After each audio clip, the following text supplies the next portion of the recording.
So hello everyone, आज के इस वीडियो में हम लोग लाइट की अपनी बातों को आगे बढ़ाएंगे।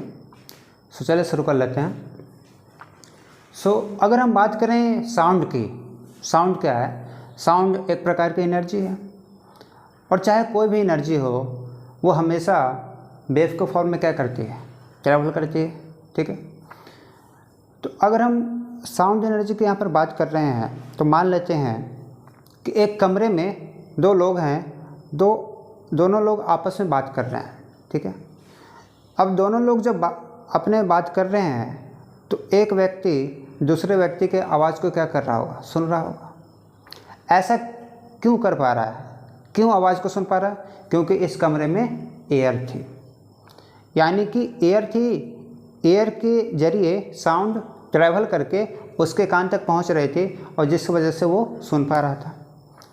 अब अगर क्या होगा जब हम कमरे से एयर को रिमूव करते हैं, तो जब हम कमरे से एयर को रिमूव करेंगे तब जब बात कर रहे होंगे तब दोनों एक दूसरे की बातों को नहीं सुन पाएंगे। ऐसा क्यों? क्योंकि जब तक एयर थी तब तक तो साउंड ट्रैवल कर रही थी, एक दूसरे की बातों को सुन रहे थे, लेकिन जैसे ही हमने एयर को रिमूव किया साउंड ट्रैवल करना बंद कर दिया, जिस वजह से सुनाई देना बंद हो गया।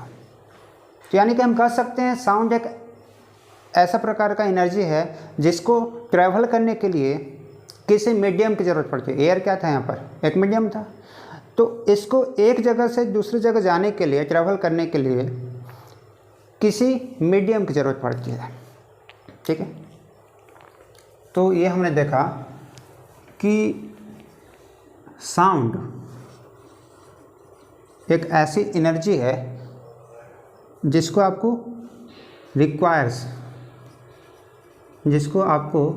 मीडियम की ज़रूरत पड़ती है किसी एक प्लेस से दूसरे प्लेस तक जाने के लिए।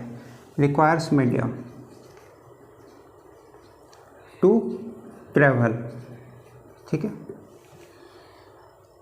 अब बात कर लेते हैं, मान लीजिए लाइट की अगर हम बात करें तो आप हमारे को देख पा रहे हो, राइट? यानी कि हमारे से लाइट एनर्जी आप तक पहुंच रही है, इसलिए आप देख पा रहे हो। ठीक है, तो यहाँ पर अभी एयर है।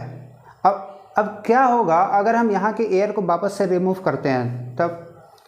तो यहाँ पर से एयर अगर रिमूव करेंगे उसके बाद भी आप हमारे को देख पा रहे होंगे। यानी कि ये है कि एयर जब था तब भी लाइट एनर्जी आप तक पहुँच रही थी, जब एयर को रिमूव कर दिए तब भी लाइट एनर्जी आप तक पहुंच रही है, तब तो आप हमारे को देख पा रहे हो ना। तो लाइट इस बात पर डिपेंड नहीं कर रही है कि बीच में मीडियम है या नहीं है। रहेगी तब भी आपका क्या होगा? एनर्जी ट्रैवल कर रही है, और मीडियम अगर नहीं है फिर भी ट्रैवल कर रही है। सो मीडियम के प्रेजेंस पे ये डिपेंड नहीं कर रहा है कि, है ना, एनर्जी, लाइट एनर्जी ट्रैवल करेगी या नहीं, वो एब्सेंस में भी ट्रैवल कर रही है। तो इस टाइप के एनर्जी को, जैसे हमने यहाँ पर देखा लाइट एनर्जी की बात की, तो लाइट एनर्जी को यहाँ पर ट्रैवल करने के लिए किसी भी मीडियम की ज़रूरत नहीं पड़ रही है। Do not requires any medium. तो अगर कोई ऐसा वेव है जिसको ट्रैवल करने के लिए किसी मीडियम की ज़रूरत ना पड़े, है ना, तो वैसे वेव को कहते हैं नॉन मैकेनिकल वेव।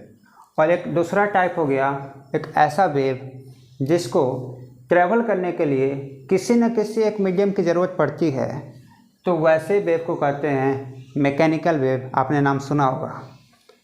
तो हम क्या कर रहे हैं, वेव को दो कैटेगरी में डिवाइड कर रहे हैं ऑन द बेसिस ऑफ कि किस वेव को ट्रैवल करने के लिए मीडियम की ज़रूरत पड़ रही है और किसको नहीं।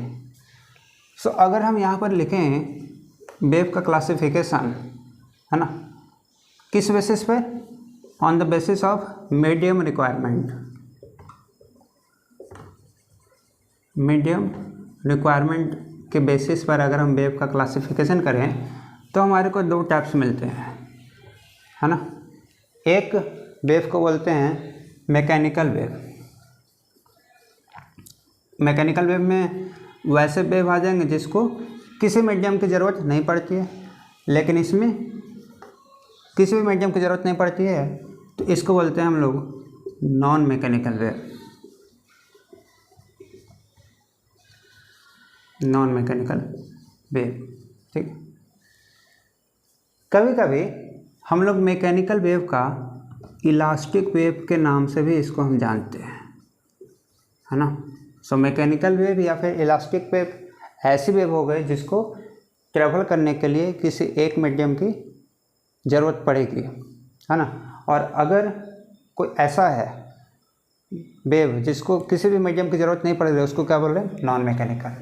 नॉन मैकेनिकल का ही एक दूसरा नेम है इलेक्ट्रोमैग्नेटिक वेव भी इसको बोलते हैं, है ना, इलेक्ट्रोमैग्नेटिक वेव, या फिर शॉर्ट में हम इसको कभी कभी बोल लेते हैं ईएम वेव।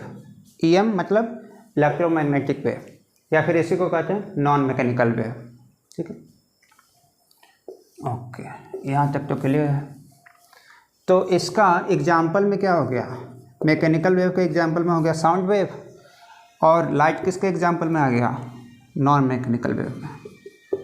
ठीक है, सो ये था वेव का classification on the basis of medium requirement. ठीक है, अच्छा, अब हम आगे बढ़ते हैं, है ना। इसमें जानेंगे वेव के बारे में, आगे देखते हैं। ठीक है,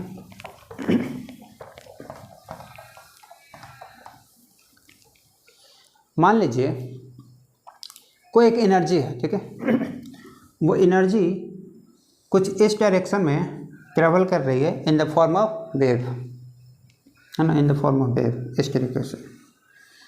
और यहाँ पर आपका कोई मीडियम है, मान लेते हैं गैसियस मीडियम है, गैस मॉलिक्यूल्स हैं यहाँ पर। ठीक है, तो गैस मॉलिक्यूल्स हैं यहाँ पर मान लेते हैं, तो ये गैस मॉलिक्यूल्स यहाँ पर प्रेजेंट हैं, है ना, इस मीडियम में। तो जब ये वेव, जब ये एनर्जी इस मीडियम से पास करेगी, तो एनर्जी इसके मॉलिक्यूल को क्या करेगी, हिट करेगी, है ना। तो जब ये इसको हिट करेगी मॉलिक्यूल को, तो मॉलिक्यूल क्या करेगा, अपने पोजीशन पे आगे पीछे क्या करेगा, वाइब्रेट करेगा। तो मान लेते हैं कि इस डायरेक्शन में मॉलिक्यूल्स क्या किया, वाइब्रेट किया, अपने पोजीशन से आगे गया, पीछे आया, आगे पीछे, इस तरीके से ऑसिलेट कर रहा है, अपने पोजीशन पे वाइब्रेट कर रहा है। ऐसा क्यों हुआ, क्योंकि इससे जैसे एनर्जी पास किया, इसका एनर्जी आ गया किसके पास, मॉलिक्यूल के पास, और उसकी वजह से ये अपनी जगह पे वाइब्रेशन शुरू कर लिया। तो इस तरीके से सारे मॉलिक्यूल्स क्या करेंगे, अपने पोजीशन पे वाइब्रेट कर रहेंगे आगे पीछे, है ना। तो जिस डायरेक्शन में आपका एनर्जी जा रही है, इस डायरेक्शन में जा रही है एनर्जी, तो direction of propagation of energy किधर है, इस डायरेक्शन में।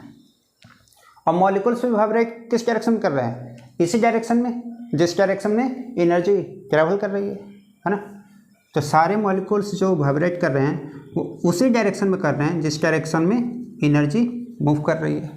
ठीक है, अब एक दूसरा वेव लेके चलते हैं, सेकंड टाइप्स का।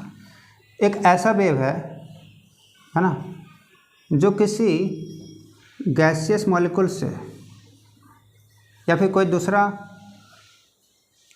मीडियम है, मान लेते हैं गैसियस नहीं होकर के, मान लीजिए कोई दूसरा मीडियम ले लेते हैं, तो उसमें मान लेते हैं जब एनर्जी उससे पास किया, तो उस एनर्जी की वजह से इसके जो मीडियम के पार्टिकल्स हैं उनका वाइब्रेशन कुछ अप डाउन होने लगा, ऊपर नीचे।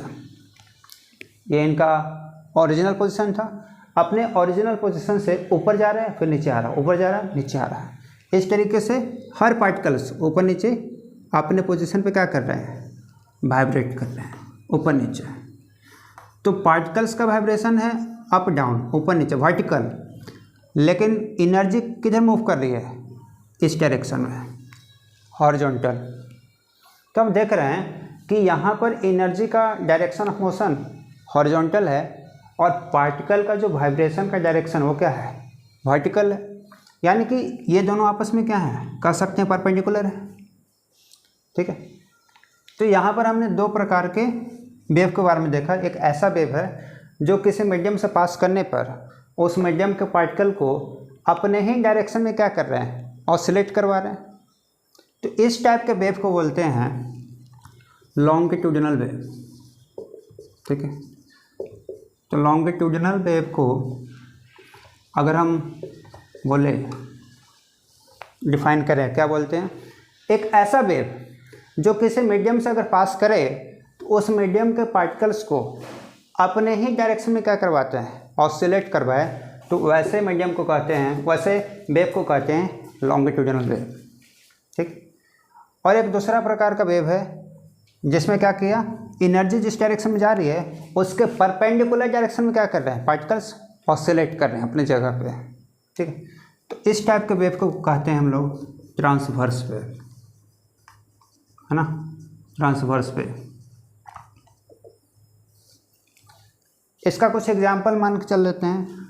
लॉन्गिट्यूडिनल में अगर हम बात करें तो जो साउंड एनर्जी है, साउंड आपका लॉन्गिट्यूडिनल वेव में आएगा। मतलब कि जब भी हम साउंड एनर्जी को किसी गैसियस मॉलिक्यूल्स, किसी गैसियस स्टेट से पास करवाते हैं, तो पास करने पर इसके जो मॉलिक्यूल्स होते हैं वो इसी डायरेक्शन में क्या करते हैं, ऑसिलेट करते हैं। और अगर हम इसके एग्जांपल की बात करते हैं ट्रांसवर्स की, है ना, तो जो वाटर वेव्स होते हैं, वाटर वेव्स नाम सुना होगा आपने, कि जैसे मान लीजिए कोई तालाब है, तालाब में क्या किया हमने, स्टोन फेंका, तो वहाँ पर एक गोल गोल क्या बनती है, वेव बनती है। तो वेव क्या कर रही है, आगे मूव कर रही है एक पॉइंट से दूसरे पॉइंट की तरफ, और उसमें जो वाटर के मॉलिक्यूल्स हैं वो क्या कर रहे हैं, ऊपर नीचे वाइब्रेट करते हैं, तो उसको कहते हैं वाटर वेव्स। ये इसका एग्जाम्पल हो गया। सो आई होप आपको इस वीडियो में जितना हम बताना चाह रहे थे आपको समझ में आया होगा। So thanks for watching video. अगले वीडियो में मिलते हैं।